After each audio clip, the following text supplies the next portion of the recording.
Hi, my name is Madeline Gregg. I'm the Director of Corporate and Foundation Partnerships and a grant writer here in the Division of Advancement. I'm also the advisor for the Student Philanthropy Board's grant program. And today I'm just going to be giving a deeper dive on what we're looking for in the grant proposals. But before I get into that, I do want to mention that we have 2 workshops each semester where students can get help developing their applications or have questions answered in person. So the first one will be on February 2nd from 5 to 9 p.m. at the Alumni and Friends Center in our ballroom. And you can just come and go as you can. It's a very open office hours style meeting. The second one will be on February 16th, also from 5 to 9 p.m. at the Alumni and Friends Center in our ballroom. If you're not able to make it to either of those workshops, I would highly encourage you to reach out to me, and I'll have my contact info at the end, as well as on our website. To schedule a time to meet with me, and we can go through your proposal and I can answer questions and help you put it together.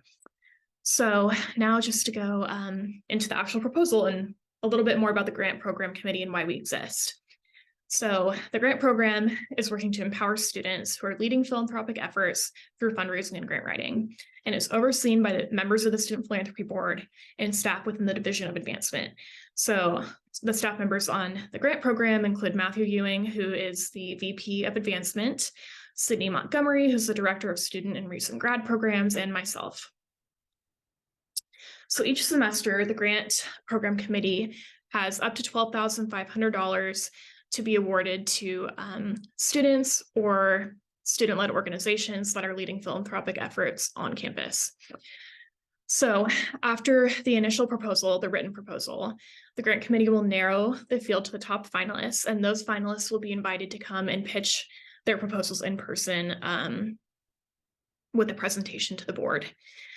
So I know I mentioned we have $12,500 to award each semester. The maximum amount that you can request is $12,500, but you'll need to, justify those costs, and I'll get into that when we talk about the budget.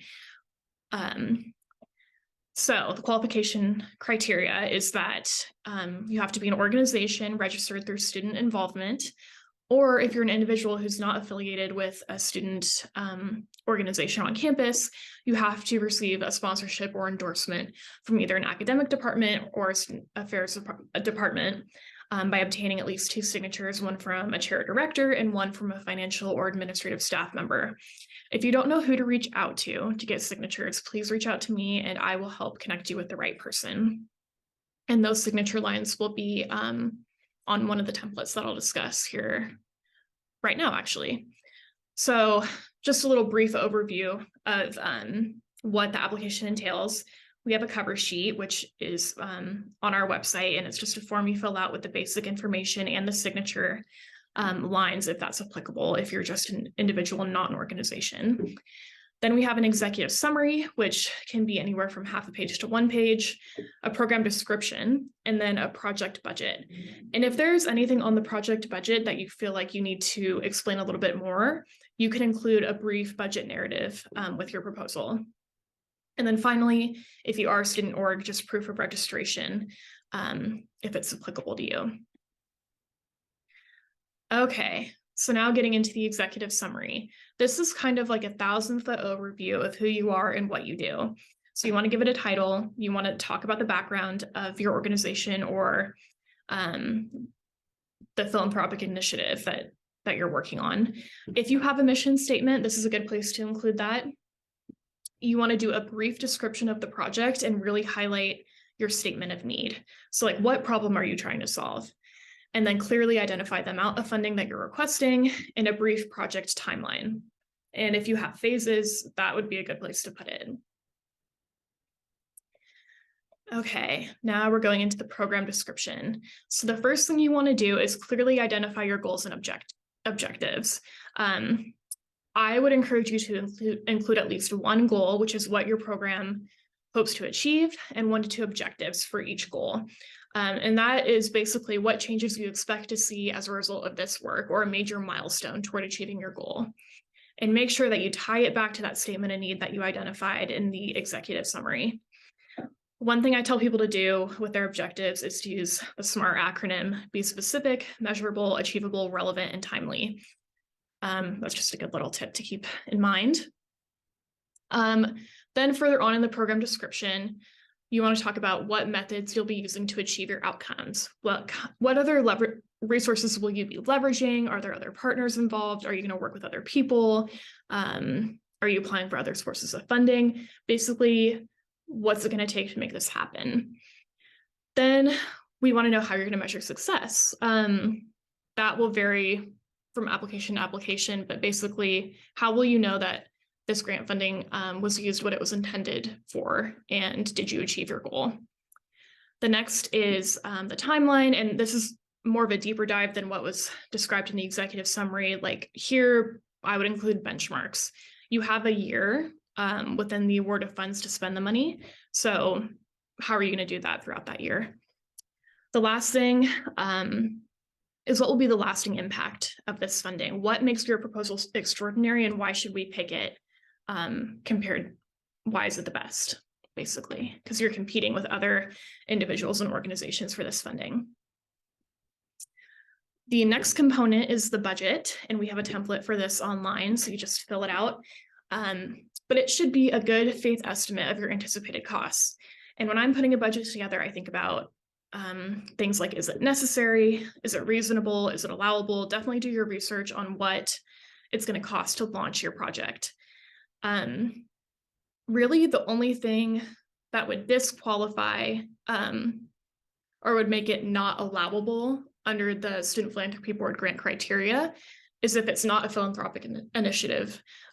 We want it to be philanthropic in nature, and we want it to have an impact on our community. Other funding requests should go through the ASBSU funding board. So that's kind of the distinction between those two groups. And then when you're putting together the project budget, which, like I said, we have a template, you'll have one column for revenue and one for expenses, and you can, in your narrative, if you include one, go into more detail on that.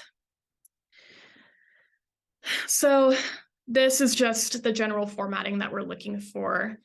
We want you to use Times New Roman font, include section headings, so executive summary, program or project description. And you can use subheadings if you want to. If you want to say goals, if that makes it clearer and more organized, I would encourage that. And I would like those to be in bold as well. So use those font criteria, single space, and then finally save the final version as one PDF document, because I know there's a lot of different parts to this, but have it in the order that we have it on the checklist in one document. Just some general tips and tricks for grant writing. Use an active voice, spell out your acronyms, be concise. This is a very short grant, so you need to, short in terms of the page requirements. So it's definitely important to be concise. Before I submit grant applications, one thing I try to do is find an objective reviewer. So someone who has no idea about what you're working on, would they be able to read it and understand who you are, what you do, and what you're trying to accomplish?